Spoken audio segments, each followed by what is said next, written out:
If you're doing long course triathlon, say an Ironman or a 70.3, in most cases you're going to be checking the bike in to transition the day before the race.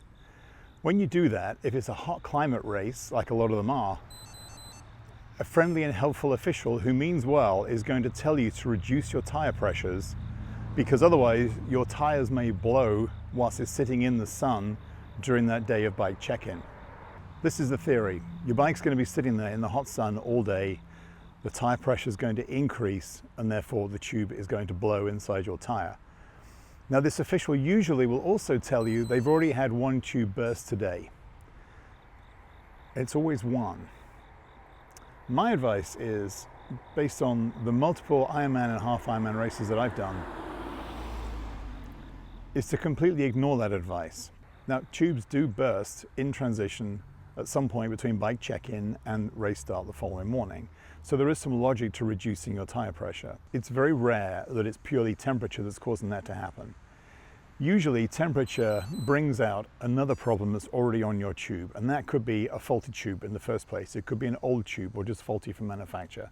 It could be that you've got a pinch. In other words, the tube is caught between the rim of your wheel and your tire, causing a pinch point, which is always going to be a weak point and will cause a burst at some point.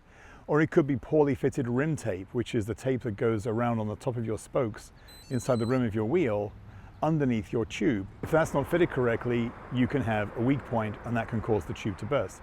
And usually that will happen when the tube heats up, because then the pressure increases. So my point here is, if a hot day is going to cause your tube to burst, that actually means you've got a problem anyway. And if it doesn't manifest itself during the day before the race, it's going to appear during your race. And if I had the choice, I'd rather my tube bursts because of some problem with it before I start the race than while I'm riding the bike the following day, because that's going to make for a very, very bad day. Now I'll give you another reason why it's not a good idea to be reducing your tire pressure at bike check-in. You're adding more work to do and more stress on race morning, because you're going to have to come back to your bike with the bike pump and you're going to have to reinflate your tires. Likely at the same time as everybody else is trying to do the same thing. Now, regardless of whether this is your first Ironman or 70.3 or your 20th, you're going to be anxious, excited, you're going to be pumped. The last thing you want to be doing is putting a bike pump onto your tire stem in amongst everyone else's bikes, start trying to inflate it, probably in the dark, probably when you're pumped, anxious, excited, nervous.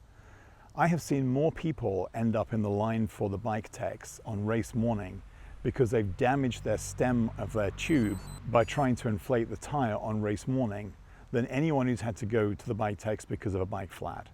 Now, I can't offer you any independent research on this or any statistical data.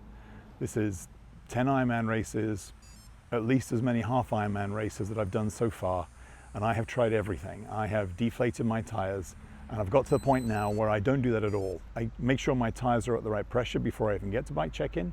I rack my bike. When I'm doing my check on race morning, I check everything on my bike. And one thing I do is I squeeze my tires just to see what the pressure is like.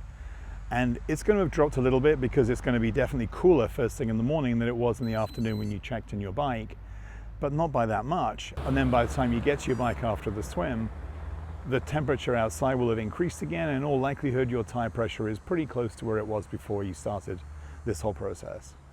So that's my advice. Someone's going to recommend to you deflate your tires a little bit before you go into bike check-in.